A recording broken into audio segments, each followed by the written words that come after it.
ये वक्त गुजरता रहता है, इंसान भी बदलता रहता है। संभाल लो खुद को तुम जनाब, ये वक्त चीख चीख कर कहता है। जी हाँ दोस्तों, नमस्कार। मैं डॉक्टर मुकेश एक बार फिर से आपका हार्दिक अभिनंदन करता हूं आपके चैनल एस्ट्रो नक्षत्र 27 पर। दोस्तों, आज मैं आपके सामने उपस्थित हुआ हूं मेष राशि के जातकों के लिए वर्ष 2024 का संपूर्ण वार्षिक भविष्य फल और मार्गदर्शन को लेकर। दोस्तों, सबसे पहले तो आप सभी मेष राशि के जातकों को मेरी ओर से नव वर्ष की हार्दिक शुभकामनाएं। ईश्वर करे वर्ष 2024 में आपको अपार सफलताएं प्राप्त हो और अकूट लक्ष्मी का आशीर्वाद प्राप्त हो। जी हाँ दोस्तों, और होगा भी बिल्कुल वैसा ही। वर्ष 2024 में शनिदेव और देवगुरु बृहस्पति की ऐसी कृपा बरसने वाली है जिसमें अपार सफलताएं और अकूट लक्ष्मी का जबरदस्त आशीर्वाद, वो भी भाग्य के साथ, और साथ में राहु और केतु के असीम बल का एक सकारात्मक प्रभाव आपके जीवन पर दिखाई देगा। 2024 एक ऐसा वर्ष है मेष राशि के जातकों के लिए जो बिल्कुल स्वर्णिम अक्षरों में आप लिख सकते हैं। एक माइलस्टोन साबित होगा कई मायनों में, क्योंकि इस वर्ष सिर्फ और सिर्फ लाभ ही नहीं, शोहरत ही नहीं, धन ही नहीं, भाग्य भी आपके साथ है। 9 के 9 ग्रहों में उच्च कोटि के जितने भी बड़े ग्रह हैं जो कि एक स्ट्रगल देने का काम करते हैं, वो सारे के सारे ग्रह आपके पक्ष में हैं। तो 2024 बिल्कुल स्पष्ट अक्षरों में आपके लिए एक वर्ड लेकर उपस्थित हुआ है कि 2024 में आपके पथ पर कोई भी कांटे नहीं है। आवश्यकता क्या है? सिर्फ और सिर्फ अपने कार्मिक गति को और तेज करने का, क्योंकि जब समय आपके साथ हो, हवा का रुख आपके साथ हो, नदी की धारा, नदी की बहाव आपके साथ हो, तो आपको और तेजी से भागना चाहिए। जी हां दोस्तों, वर्ष 2024 का अगर आप योग करें तो 2 + 2 + 4, इसका सम टोटल होता है नंबर 8, और नंबर 8 शनि देव का नंबर है। यानी कि ये वर्ष शनि देव का वर्ष है, और शनि देव अगर देने पर आ जाएं तो रंक को राजा बना देते हैं। इसमें कोई भी दो राय नहीं है। और शनि देव जैसे क्रूर ग्रह जिससे कि पूरी दुनिया भयाक्रांत होती है, वो 12 राशियों में सिर्फ आपके लिए लाभेश होते हैं। और लाभेश की स्थिति अपनी ही राशि में, मूल त्रिकोण राशि में, और जो आपकी कुंडली के 12 भाव होते हैं उसमें सबसे सर्वश्रेष्ठ भाव, लाभ का भाव, आपका एटीएम, आपकी शोहरत, आपकी प्रतिष्ठा, आपके सपने, आपकी ख्वाहिशें, उनके स्वामी होकर, आपके प्रोफेशन, आजीविका, करियर के स्वामी होकर शनिदेव बड़ी प्रसन्न अवस्था में अपनी राशि में गोचर कर रहे हैं, और 2025 के मार्च अंत तक करेंगे। 2024 में बस आपको एक बात समझ लेना है कि आपको वक्त बर्बाद नहीं करना है, क्योंकि मार्च 2025 में आपकी 7.5 का प्रारंभ होने वाला है। यानी कि एक अग्नि परीक्षा शुरू होने वाली है। तो इससे पहले कि कोई भी दबाव आपके ऊपर आए, ईश्वर ने असीम कृपा से आपके लिए एक बुलंद 1.5 वर्ष आपके नाम कर दिए कि जितनी झोली भरनी है भर लो, जितनी प्रतिष्ठा पानी है पालो, जितने पैसे जमा करने हैं कर लो, जितनी तेजी से अपने सपनों की तरफ भागना है भागो। रही बात 2025 में आने वाली साढ़े साती की, तो अगर आप कर्म में विश्वास रखते हैं, नियत से पवित्र हैं, मन से, वचन से और कर्म से अगर आप ट्रांसपेरेंट हैं, तो कोई भी साढ़े साती आपका कुछ भी नहीं बिगाड़ सकती, क्योंकि यह पूरा जीवन अपने ही कर्मों का खेल है। जो हम बोते हैं वही पाते हैं। तो आइए 2024 के भविष्य फल की ओर बढ़े। इससे पहले आपको यह बात समझ लेना बहुत ही आवश्यक है कि यह जो जिंदगी में भागा दौड़ी हो रही है वो बस एक नाम कमाने के लिए होती है। जब हम जन्म लेते हैं तो हमारे साथ हमारा नाम नहीं होता, सिर्फ सांसें होती है ना। और अंत समय में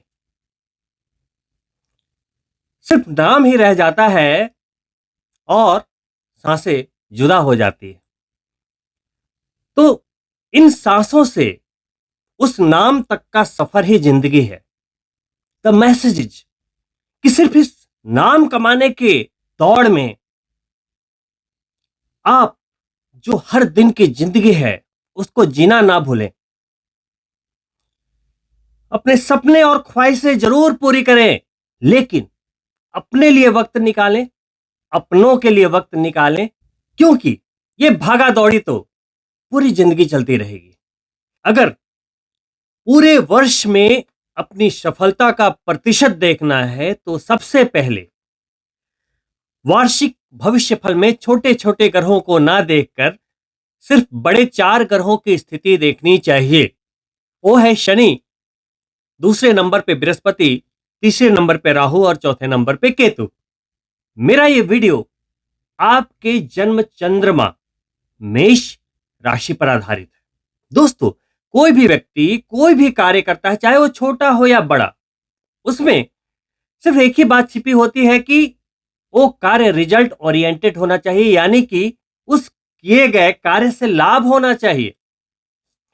तो आइए बात करते हैं सबसे पहले शनिदेव के गोचर की। जी हां, क्योंकि इस बार शनिदेव का ही वर्ष है और आपके लाभेश यानी कि लाभ देने वाले, कुछ भी जो भी करेंगे उसका लाभ देने वाले जो ग्रह हैं, जो अधिपति देवता हैं आप मेष राशि के जातकों के लिए, वो हैं कर्म फलदाता शनिदेव।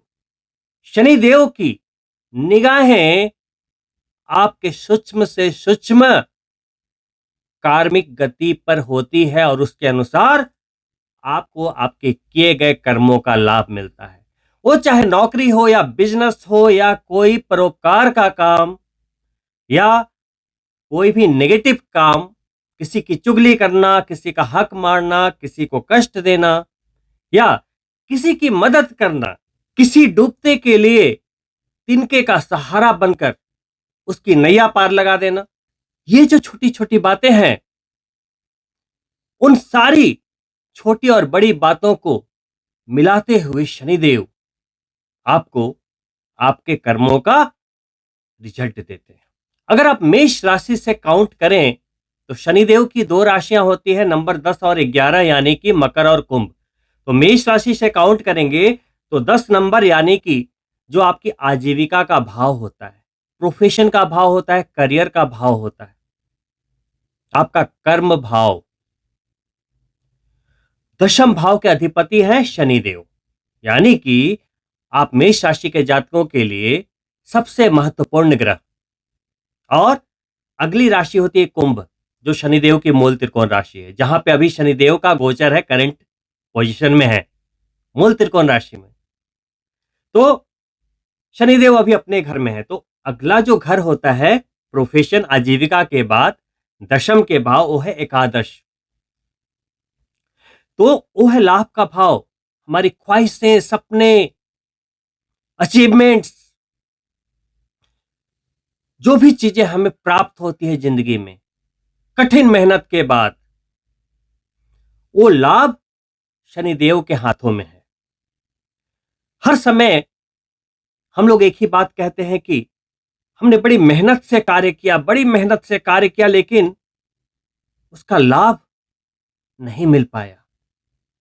कुछ लोगों को कहते हुए सुना होगा कि वाह, मजा आ गया, मैंने 100 रुपए लगाए, 200 रुपए मिले। वो कहां से आ रहे हैं? सब लाभ के भाव से आ रहे हैं। आप मेष राशि के जातकों के लिए आपके किए गए कार्य का कितना परसेंट रिजल्ट मिलना है, वो आपके लिए कौन डिसाइड करेंगे? शनिदेव डिसाइड करेंगे। तो उन्हीं शनिदेव की जो स्थिति बनी हुई है वो एकादश भाव में बनी हुई है।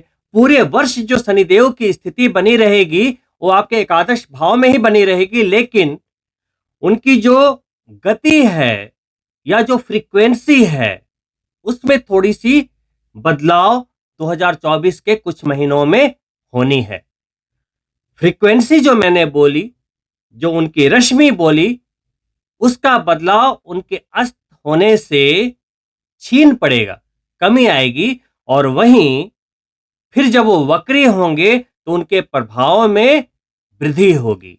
दोस्तों, जैसा कि आप सभी जानते होंगे कि जब सूर्य भगवान किसी ग्रह की नजदीकी डिग्री पर आते हैं तो वो ग्रह अस्त हो जाता है, यानी कि अपने फलों को नहीं दे पाता, या यूं कहें कि उनके फल देने की जो गति होती है वो धीमी पड़ जाती है।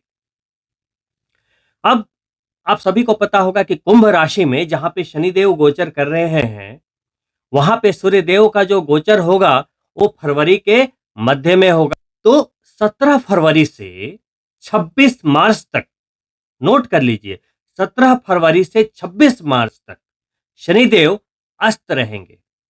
यानी कि उस दौरान अगर आप किसी लाभ के लिए किसी भी कार्य को कर रहे हैं, अगर आपका प्रमोशन अवेटेड है या आप बिजनेसमैन हैं, कोई बड़ा निवेश करने वाले हैं, तो उस समय आपको किसी भी बड़े जोखिम से बचना चाहिए।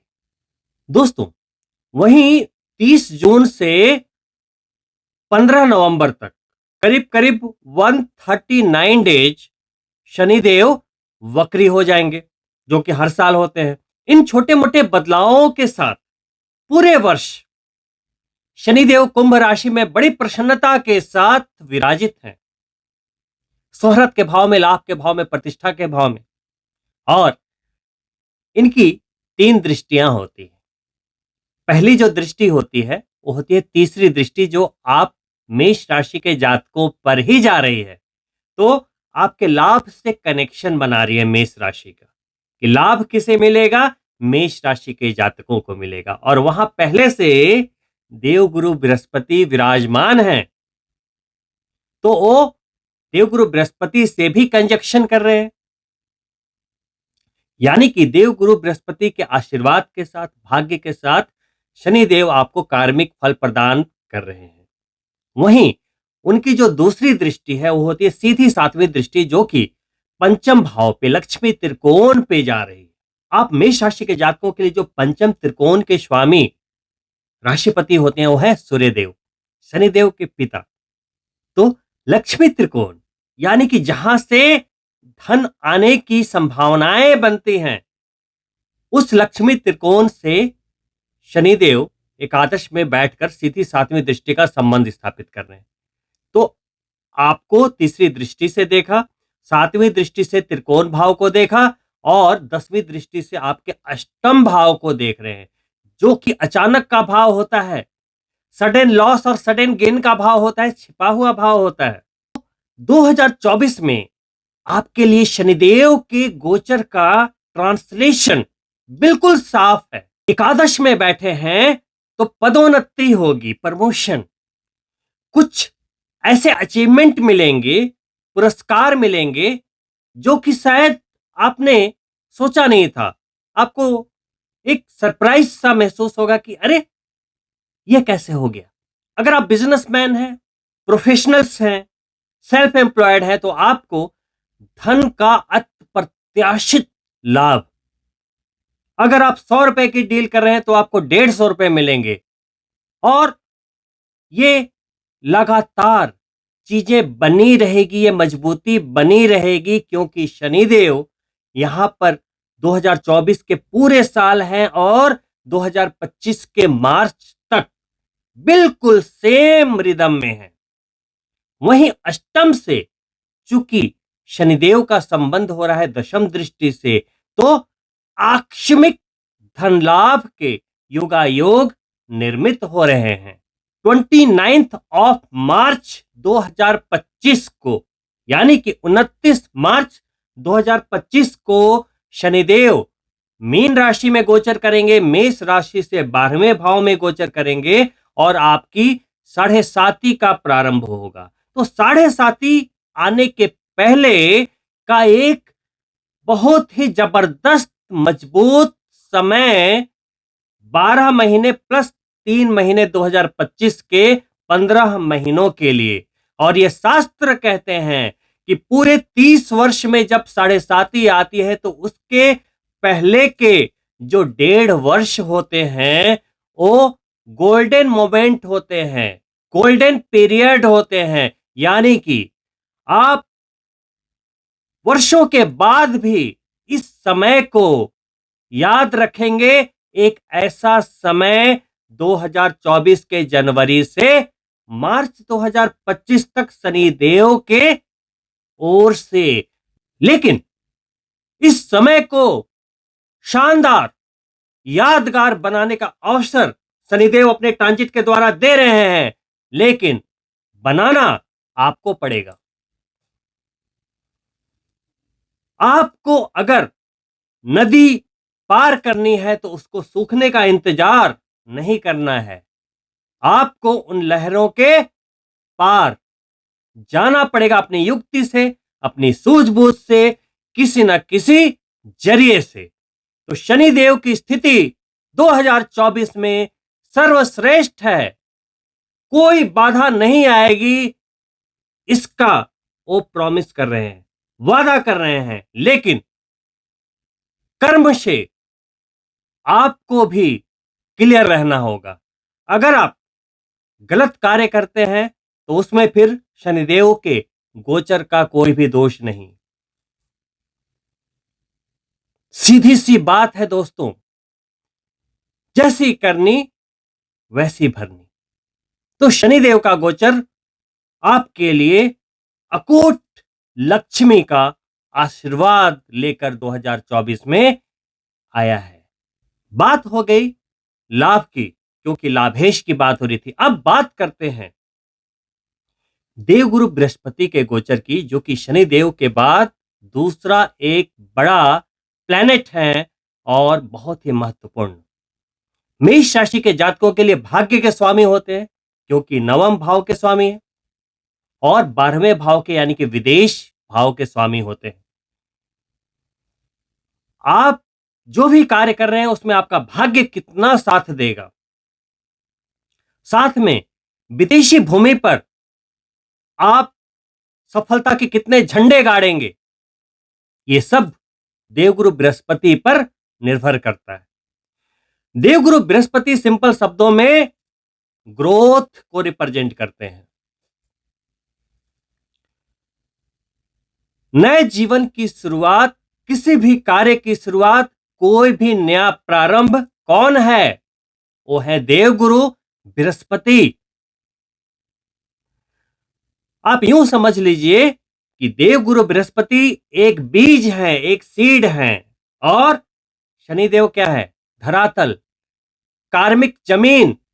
तो जब तक हम बीज को भूमि नहीं देंगे कार्मिक, तब तक वो कैसे फलीभूत होगा?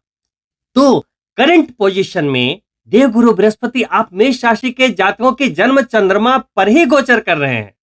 वो अलग बात थी कि लास्ट ईयर में राहु भी उनके साथ थे, इसीलिए संपूर्ण रूप से उनका लाभ नहीं मिल पाया था। लेकिन राहु और केतु का भी गोचर हो चुका है, तो अब संपूर्ण रूप से पवित्र आशीर्वाद, एकदम अमृत वर्षा, देवत्व का आशीर्वाद आप मेष राशि के जातकों पर है। यूं कहें तो आपके सिर पर देवगुरु बृहस्पति का हाथ है, वरदान है, भाग्य का वरदान। और कितनी अच्छी बात है कि आपको देवगुरु बृहस्पति कोई भी ऐसा विचार दे देंगे, कोई ऐसा थॉट दे देंगे, अगर आपने इंप्लीमेंट कर दिया इस गोल्डन पीरियड में, पता नहीं लाइफ में आपको क्या मिल जाए। वो अलग बात है कि हर किसी के अपने सपने होते हैं। किसी का सपना फरारी ड्राइव करने का है और किसी का सपना मारुति और टाटा तक ही सीमित रह जाता है। अपनी अपनी ख्वाहिशें हैं, अपने अपने सपने हैं, और जैसे जिसके सपने होंगे वैसी उनकी अचीवमेंट होगी। तो देवगुरु बृहस्पति आपके जन्म चंद्रमा पर गोचर करते हुए 1 मई तक अपना आशीर्वाद जारी रखेंगे और 1 मई को गोचर करेंगे आपके धन के भाव में, मेष राशि से 2nd हाउस में। उसका भी जबरदस्त फल मिलना है। तो चूंकि 1 मई को गोचर करेंगे तो पहले जो 4 महीने हैं, जनवरी, फरवरी, मार्च और अप्रैल, आपके लिए हो जाते हैं सुपर। जिंदगी के बेस्ट महीने, मैं 2024 नहीं बोलूंगा, ये आपकी जिंदगी के सर्वोत्तम महीने हैं। इन महीनों में बनाई गई स्ट्रेटजी, इंप्लीमेंट किया हुआ विचार, आपका एक्शन आपको दूसरे लेवल पे लेकर जाएगा, बिल्कुल नेक्स्ट लेवल पे। तो अपने प्रयासों को सिर्फ करना नहीं है, अभी एड़ी चोटी का बल लगा देना है। देवगुरु बृहस्पति की भी 3 दृष्टियां होती है। पहली दृष्टि होती है 5वीं, दूसरी 7वीं सीधी, और 9वीं दृष्टि। 5वीं दृष्टि लक्ष्मी त्रिकोण पे, 9वीं दृष्टि दूसरे लक्ष्मी त्रिकोण पे, और सीधी 7वीं दृष्टि केंद्र भाव पर। तीनों त्रिकोणों से अद्भुत लक्ष्मी का संगम होता हुआ, अद्भुत। और 1 मई को जैसे ही गोचर करेंगे, 2 महत्वपूर्ण बातें होंगी, महत्वपूर्ण बदलाव आपके जीवन में घटित होगा। दोस्तों, अभी शनिदेव लाभ के भाव में तीसरी दृष्टि से गुरु को लगातार देख रहे थे, जब से गुरु का गोचर मेष राशि में हुआ है ना। तो अभी वो एक बंधन में बंधे हुए थे। शास्त्रों में गुरु और शनिदेव की जो युति है या दृष्टि संबंध है, बार बार मैंने अपने वीडियो में बताया है, वो वर्णनीय है। चाहे इंसान के जीवन में घटने वाली कोई भी अहम घटना हो, चाहे वो जीवन हो, मृत्यु हो, किसी का जन्म हो, शादी हो, ब्याह हो, बड़ा अचीवमेंट हो, कुछ भी जो आपको एक बड़ी प्राप्ति होती है, दोनों के संगम से होता है। वो अप्रैल लास्ट तक, यानी 1 मई तक आपके लिए बना हुआ। लेकिन देवगुरु बृहस्पति जैसे ही धन के भाव में जाएंगे, तो आपके धन कमाने की जो स्पीड है, जो लाभ की गति है, वो 100 गुना से हो जाएगी 200 गुना। क्यों? वो चले गए लाभ के भाव में, धन के भाव में। उनकी दृष्टियां आ जाएंगी 6ठे भाव पर, एक दृष्टि आ जाएगी 8म भाव पर, और तीसरी दृष्टि चली जाएगी आपके करियर के भाव पे। पहले शनिदेव दृष्टि डाल रहे थे गुरु पे, अब गुरु दृष्टि डालेंगे शनिदेव की राशि पर, आपके आजीविका के भाव पर। डायरेक्ट शनिदेव पर दृष्टि नहीं डालेंगे, शनिदेव की राशि 10म भाव पर दृष्टि डालेंगे। तो आपके भाव क्या हो गए? 6ठा भाव, 8वां भाव, और आजीविका, प्रोफेशन, कर्म का भाव। अब इसके जो रिजल्ट्स होंगे कितने लाजवाब होंगे, पहले मैं इसके फायदे बताऊंगा और मैं आपको फिर दूसरी बात बताऊंगा।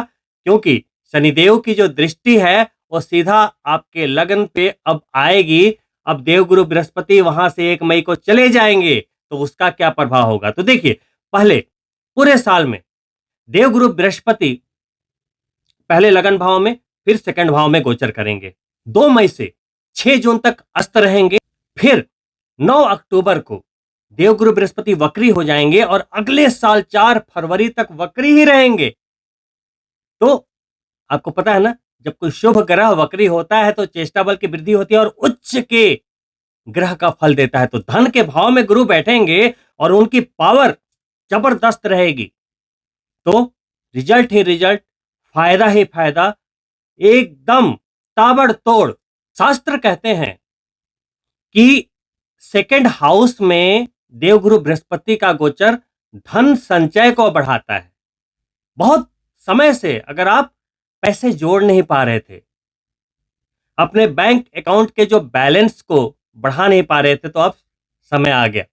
देवगुरु बृहस्पति की कृपा से 1 मई के बाद आपके बैंक बैलेंस में वृद्धि होगी, लिक्विडिटी में वृद्धि होगी, पारिवारिक प्रसन्नता बनी रहेगी, खुशहाली बनी रहेगी। दोस्तों, वही कहते हैं ना किसी अभाव में जियो, ना किसी के प्रभाव में जियो। जीना है तो अपने बिल्कुल अपने स्वभाव में जियो। तो देवगुरु बृहस्पति जब सेकंड हाउस में आएंगे तो आपकी वाणी का भी भाव है, रिश्तों का भी भाव है, सामाजिक दायरों का भाव है। तो जब अपने स्वभाव में आप जिएंगे ना, तो दूसरों पर देवगुरु बृहस्पति का आशीर्वाद से आपका प्रभाव, प्रभुता बढ़ती चली जाएगी। देवगुरु बृहस्पति के सेकंड हाउस में गोचर के बारे में मंत्रेश्वर महाराज ने कहा है, स्ववाचा फलम, जो बोलेंगे फलीभूत हो जाएगा। वाक सिद्धि, बहुत ही तोल तोल के बोलना है, कुछ गलत मत बोलना, नहीं तो आपकी जिंदगी में गलत ही घटना घट जाएगी।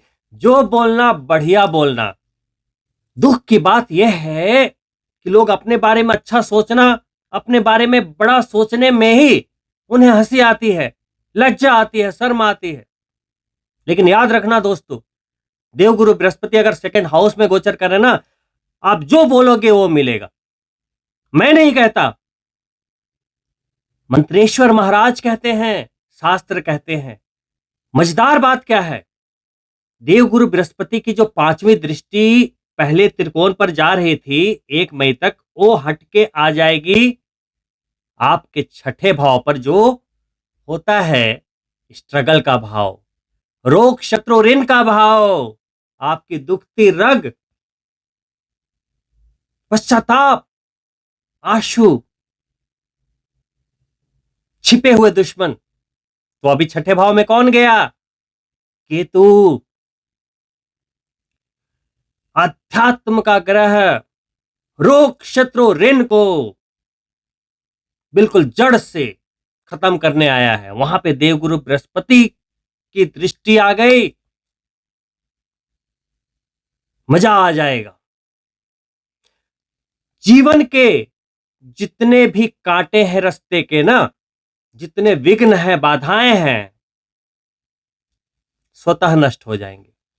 विगत वर्ष में शनिदेव की सीधी दृष्टि और बृहस्पति की 5वीं दृष्टि पंचम भाव पर जा रही थी, यानी कंबाइंड दृष्टि कहां आ रही थी? पंचम पर। तो आपकी कौन से भाव की सिद्धि हो रही थी? पंचम भाव की सिद्धि हो रही थी। लेकिन अब मामला बदल जाएगा 1 मई से। 1 मई पर शनि की जो दशम दृष्टि है वो अष्टम पर जा रही है और गुरु की सीधी 7वीं दृष्टि अष्टम पर हो जाएगी। तो अष्टम की भाव सिद्धि हो गई। पैतृक संपत्ति का लाभ, बहुत समय से अगर कोई प्रॉपर्टी अटकी पड़ी थी, पैतृक संपत्ति, उसका लाभ हो जाएगा। कोई बहुत पुरानी अनबन चली आ रही थी अगर ससुराल पक्ष से, वो सॉल्व हो जाएगा। और कुछ ऐसे हिडन सरप्राइजेस आपको मिल जाएंगे जो आपने सोचा नहीं था। सरल शब्दों में बता दूं कि केतु जो 6ठे भाव में है ना, बुध की राशि में, तो पूरा बुध का रूप लिया हुआ है उसने। बृहस्पति आ गए सेकंड भाव में, वो आपकी वाणी बन गए। और केतु कौन है? छिपा हुआ ज्ञान बुध की राशि में। बुध कौन है? कम्युनिकेशन। वाह वाह, क्या आप जब आप बोलोगे ना, आप वही बंदे हो जो पिछले साल या विगत वर्षों में किसी कार्य को किया, फेल हो गए, लेकिन इस वर्ष सफल हो जाओगे।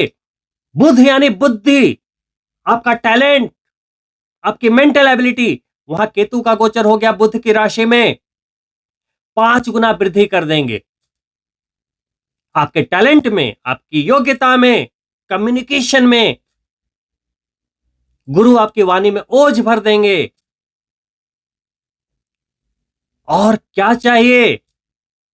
तो दोस्तों, जब छठे भाव में केतु है ना, और वहां पे देवगुरु बृहस्पति की दृष्टि भी है, तो धन इतनी भारी मात्रा में कमाएंगे कि सारे कर्जे उतर जाएंगे, सारे कर्जे उतर जाएंगे। तो यहां पे केतु और कोई नहीं, कुबेर बनकर बैठ गए, कुबेर बनकर। और 1-8% का जो संशय था ना, वो देवगुरु बृहस्पति के दृष्टि ने दूर कर दिया, कोई डाउट ही नहीं। या आप किसी भी स्वास्थ्य रूपी समस्या से जूझ रहे थे, उससे आपको निजात मिलेगी, बाहर निकल जाएंगे। थोड़ी युक्ति लगानी पड़ेगी, बाहर निकल जाएंगे। तो देखिए, पहले आपके लगन भाव पे, जन्म चंद्रमा पर देवगुरु बृहस्पति थे, तो आपको हर तरह की बीमारियों से बचा रहे थे, आपके स्वास्थ्य को बहुत अच्छा रखा हुआ था उन्होंने। लेकिन वहां पे शनि की दृष्टि है, तीसरी दृष्टि। तो गुरु जब हटेंगे 1 मई को, तो वो आपका रक्षा कवच हट गया। मैं पिछले कई वीडियो में बोल चुका हूं कि देवगुरु बृहस्पति आपके बुलेट प्रूफ जैकेट थे, वो 1 मई को हटेंगे। अब शनिदेव की संपूर्ण जो पूरी दृष्टि है वो आपके लग्ना पर आ गई, क्योंकि वो आपके लाभेश है, गलत नहीं है, सबके लिए गलत नहीं होगा। मेष राशि के जिन जातकों की कुंडली में शनि शुभ है, उनको कोई प्रॉब्लम नहीं आएगी। लेकिन जिनकी कुंडली में शनि अशुभ अवस्था में बैठे हैं, मैं ये नहीं बोल रहा हूं कि आपको कोई लाभ नहीं मिलेगा, लेकिन आपको स्वास्थ्य का थोड़ा ध्यान रखना पड़ेगा। एक तो आपको आलस्य से बचना होगा, कामों के टाल मटोल से बचना होगा। वहीं क्योंकि आप 2024 में बहुत ही तूफानी सफलता प्राप्त करेंगे, सारे काम आपके बनते चले जाएंगे, आप लोगों की नजरों में आएंगे। लोग सोचेंगे, ये इतनी तरक्की कैसे कर रहा है, इसकी नौकरी इतनी बढ़िया कैसे चल रही है। तो शनिदेव की जब दृष्टि लाभ के भाव से आ रही है, वैसे तो वो देखो, हर ग्रह की अपनी प्रकृति होती है, तो यहां पे नजर दोष लगने की संभावना आपके ऊपर होगी। तो आपको नजर दोष से बचने के लिए जितने भी उपाय हैं वो करने चाहिए। तो चलिए आगे बढ़ते हैं और बात करते हैं एक और बहुत महत्वपूर्ण गोचर की, जो 2024 में आपके लिए बहुत ही बड़ा रोल प्ले करने वाला है। जी हां दोस्तों, 30 अक्टूबर को ही राहु और केतु का परिवर्तन हो चुका है। छठे भाव में केतु गए तो 12वें भाव में राहु गए। अब राहु कौन है? राहु का वर्ड आते ही ऐसा लगता है कि हम किसी बड़े सपने की बात कर रहे हैं। कोई व्यक्ति एक गाड़ी लेने के लिए अगर सोच रहा है, एक कार लेने के लिए सोच रहा है, या घर लेने के लिए सोच रहा है, तो उसकी सोच जाएगी, चलो मैं 3 बेडरूम फ्लैट ले लूं, 4 बेडरूम फ्लैट ले लूं, 5 बेडरूम फ्लैट ले लूं, 40-50 लाख रुपए, 1 करोड़ का घर ले लूं, 2 करोड़ का ले लूं। गाड़ी लेने के बारे में सोच रहा है, चलो भाई टाटा ले लूं, मारुति ले लूं, या कोई बढ़िया एसयूवी ले लूं। लेकिन राहु का प्रभाव जैसे ही आएगा, तो वो बोलेगा, नहीं मुझे ये फ्लैट्स नहीं चाहिए, मुझे तो विला लेना है, 10 करोड़ वाले, 20 करोड़ वाले, मुझे ये सब गाड़ियां नहीं चाहिए, मुझे तो स्पोर्ट्स कार चाहिए, फरारी, लैम्बोर्गिनी। ये है राहु। तो राहु का सिंपल ट्रांसलेशन है असाधारण सोच। विदेश का कारक ग्रह, प्रेम विवाह का कारक ग्रह, आपकी सनक, आपकी जिद, आपके सपने, आपकी ख्वाहिशें, जितने भी लग्जरी प्रोडक्ट्स हैं, वो शुक्र तो सिर्फ उसकी चाह देता है, लेकिन राहु अचीव करवाता है, आपको चमका देता है, सेलिब्रिटी बना देता है। राहु है राजनीतिज्ञ बनाने का कारक, पॉलिटिशियन बना देगा, राजनेता बना देगा, प्रधानमंत्री बना देगा, और वही राहु आपको सेलिब्रिटी बनाने की पूरी ताकत रखता है। तो राहु को छाया ग्रह समझने की भूल ना करना।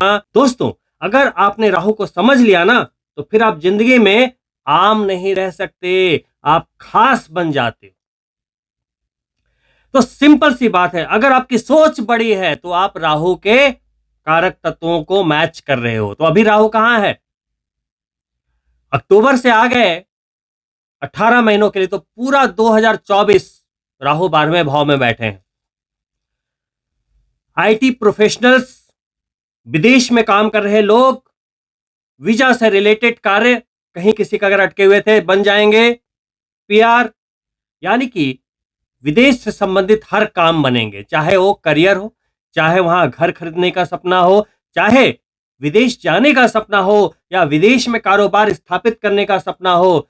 कुछ भी, अगर कोई भी आपका विदेश से संबंधित कार्य हो, चाहे तो वो प्रेम विवाह हो, सब कुछ संभव है, क्योंकि राहु 12वें में बहुत ही अच्छा फल देते हैं। देखिए, कुछ जो बड़े बड़े ग्रह होते हैं, उनकी जो एक गोचर में जगह होती है, प्लेसमेंट होती है, कि वो शुभ गृहित भाव में गोचर कर रहे हैं या अशुभ में। तो देखिए, जितने बड़े ग्रह हैं, शनि 3, 6, 11 में अच्छे फल देते हैं तो 11 में गोचर कर रहे हैं। बृहस्पति सेकंड हाउस में अच्छे फल देते हैं तो वो सेकंड में जा रहे हैं 1 मई को। राहु केतु 12 और 6 में अच्छे फल देते हैं तो वो वहां पर ही गोचर कर रहे हैं और एक लंबी अवधि के लिए गोचर कर रहे हैं। तो 4 बड़े ग्रह हो गए सेट, यानी कि आपकी सफलता हो गई तय, एकदम स्टैंप लग गया 100%। अब आपको कार्य करना है, बस वहां कमी नहीं रहनी चाहिए, नहीं तो ये ग्रह भी कुछ नहीं कर पाएंगे। मंगल देव की दृष्टि से 1 जून से 12 जुलाई का समय आपके लिए बहुत महत्वपूर्ण रहेगा, क्योंकि शनिदेव, देवगुरु बृहस्पति, राहु और केतु के अलावा आपके राशि के स्वामी भी मंगल देव भी रोचक राजयोग बनाएंगे। तो ये समय बहुत ही महत्वपूर्ण है दोस्तों, इसको हाथ से जाने नहीं देना है। वहीं पे शुक्र देव, कुछ स्पेसिफिक टाइम में बताने जा रहा हूं, वहां पे उन लोगों के लिए सपोर्टिव साबित होंगे जो प्रेम बंधन में बंधे हुए हैं, कपल्स हैं, अभी शादी नहीं हुई है, या जिसे प्रेम की तलाश है। उन लोगों के लिए जो शुक्र ग्रह के आधार पे जो अच्छा समय होने वाला है, वो महीने होंगे अप्रैल, मई, अगस्त और सितंबर। ये आपको बहुत ही जबरदस्त रूप से शुक्र के गोचर के आधार पे सपोर्ट करते हुए। दोस्तों, इसके अलावा 13 अप्रैल से 14 मई भी नोट कर लीजिए। जी हां, वो एक ऐसा समय होगा जिसमें पंचम भाव के स्वामी, यानी कि शिक्षा के कारक ग्रह, प्रेम के कारक ग्रह, संतान के कारक ग्रह और ग्रहों के राजा सूर्य अपनी उच्च राशि में गोचर कर रहे होंगे। दोस्तों, जब शनि पहले भाव में गोचर करते हैं अपनी राशि में या उच्च की राशि में, तो उसको शश राजयोग बोलते हैं। मंगल को रोचक राजयोग बोलते हैं, बुध को भद्र राजयोग कहते हैं, शुक्र को मालव्य राजयोग कहते हैं, और देवगुरु बृहस्पति जब पहले भाव में अपनी राशि या उच्च की राशि में गोचर करते हैं तो हंस राजयोग कहते हैं। तो दोस्तों, आप ये सोचो कि जब सूर्य केंद्र भाव में अपनी उच्च राशि में गोचर कर रहे हैं तो उनके लिए किसी संज्ञा की जरूरत नहीं। इसे कहते हैं शास्त्रों का सबसे बड़ा महायोग, यानी कि उस समय मेरे पास शब्द नहीं है कहने को, यानी कि नथिंग इज इम्पॉसिबल। तो दोस्तों, आप मेष राशि के जातकों के लिए 2024 में कोई भी एक ऐसा ग्रह नहीं है जो आपके लिए कहीं भी कोई रुकावट डाल रहा हो। बस आपको इस अच्छे समय का लाभ लेना है। अब आपका सवाल होगा कि मेष राशि के करोड़ों जातक हैं, तो क्या सबके साथ ही ऐसा होगा? क्या सभी के घर धन वर्षा होगी केतु के कारण या देवगुरु बृहस्पति के कारण? क्या हर किसी को पदोन्नति या अपार सफलता या एक विशिष्ट पहचान मिलेगी इस वर्ष? जो ये गणनाएं बता रही है। तो दोस्तों, चूंकि नया वर्ष आने वाला है, तो मैं नहीं चाहता कि आप किसी भी मौके से चुके। तो देखिए, मैं जो बात कर रहा हूं उसे कहते हैं ट्रांजिट, यानी कि गोचर। और रिजल्ट मिलता है गोचर प्लस D1 चार्ट, यानी कि आपकी लग्न पत्रिका, यानी कि जो प्रारब्ध है आपका, भगवान ने जो आपकी कुंडली बनाकर भेजी है। यानी कि गोचर कह रहा है कि हम आपको करोड़पति बना देंगे, और कुंडली में लिखा है कि हाँ जी, ये कुंडली करोड़पति बनने लायक है। प्लस एक छोटी सी चीज और रह जाती है, दशानाथ। मेरे पूरे जीवन के एक्सपीरियंस के आधार पे मैं आपको बता रहा हूं, कुंडली में सबसे ज्यादा महत्वपूर्ण और एकदम साक्षात दिखने वाली जो चीज होती है ना, वो होती है दशानाथ का प्रभाव। तो सभी लोग अपनी अपनी कुंडली जांच करवाएं नववर्ष में, और ये देखें कि 2024 का वर्ष ट्रांजिट तो बहुत अच्छा है, प्लस लगन चार्ट मान लो कि वो भी बहुत अच्छा है। तो देखना पड़ेगा कि दशानाथ कौन है। अगर दशानाथ अच्छे हैं तब तो आपकी बल्ले बल्ले है, और दशानाथ में अगर कोई प्रॉब्लम है तो एक अच्छे एस्ट्रोलॉजर से मुलाकात कीजिए, उसके उपाय कीजिए, और अपने दशानाथ को अभी करंट पोजीशन यानी कि गोचर के आधार पे ताल में ताल मिलाने लायक बनाइए। कहीं ऐसा ना हो कि आप सिर्फ गोचर का इंतजार कर रहे थे, गोचर आ गया, लेकिन ना तो आपने कुंडली चेक कराई, ना तो आपने अपना प्रयास किया, तो आप इस अच्छे समय को खो देंगे। बड़ा पैसा कमाने के लिए, बड़ी प्रतिष्ठा कमाने के लिए आप लगातार प्रयास कर रहे हैं, लेकिन कहीं ना कहीं आप चूक जाते हैं, सफलता नहीं मिल रही है। तो यहां सिर्फ मैं दो बातें आपको बताऊंगा। पहली चीज कि जब आपको मंजिल नहीं मिल रही है तो अपने रास्ते बदलो, सिद्धांत नहीं।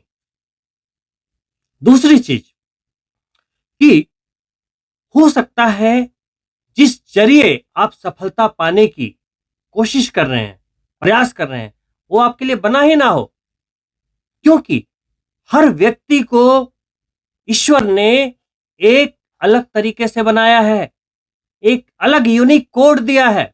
लेकिन होता क्या है कि हम बचपन से जैसे ही धीरे धीरे बड़े होते हैं, पढ़ाई लिखाई और वही डॉक्टर बनना, इंजीनियर बनना, सेल्फ एम्प्लॉयड बनना, और वही देखा देखी हम उसकी कॉपी करना स्टार्ट कर देते हैं। पूरी दुनिया जानती है कि मिस्टर अंबानी कैसे काम करते हैं, तो कॉपी करके कितने लोग अंबानी बन गए। हर कोई जानता है कि मिस्टर अमिताभ बच्चन कितनी बढ़िया एक्टिंग करते हैं, तो उनके एक्टिंग को देखकर कितने और लोग अमिताभ बच्चन बन गए। हर कोई जानता है कि लता मंगेशकर ऐसे गाती हैं, ये गाने गाए हैं, और उनकी कॉपी करके कितने और लोग बन गए। कोई नहीं कॉपी करके कुछ भी नहीं बन सकता। अगर आपको बनना है, दुनिया पे छाना है, राहु के कारक तत्वों को मैच करना है, तो अपने टैलेंट को पहचानना होगा। आप मेष राशि के जातक हैं, एक बॉन्ड लीडर हैं, एक बॉन्ड शेर हैं, फायर एलिमेंट के जातक हैं,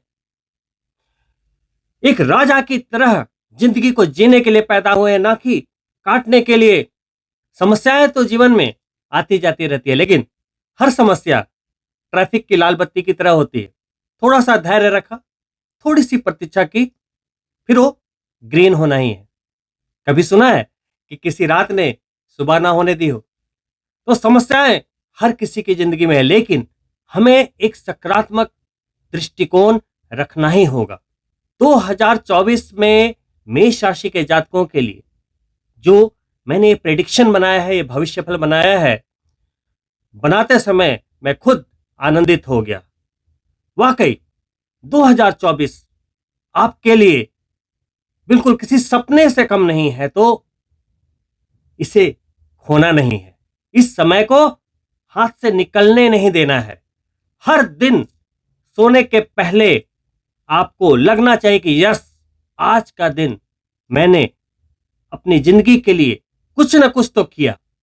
तो धीरे धीरे धीरे धीरे चलते चलते आप भी अपनी मंजिल के करीब पहुंच जाओगे। मेरी शुभकामनाएं आपके साथ है। और दोस्तों, इन्हीं शुभकामनाओं के साथ कि वर्ष 2024 आपके सारे सपने को साकार करे, मैं आपसे अनुमति चाहूंगा।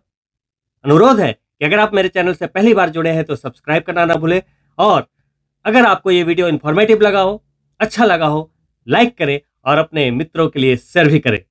जल्द ही मिलता हूं आपके लिए दूसरी वीडियो में, तब तक के लिए नमस्कार मित्रों।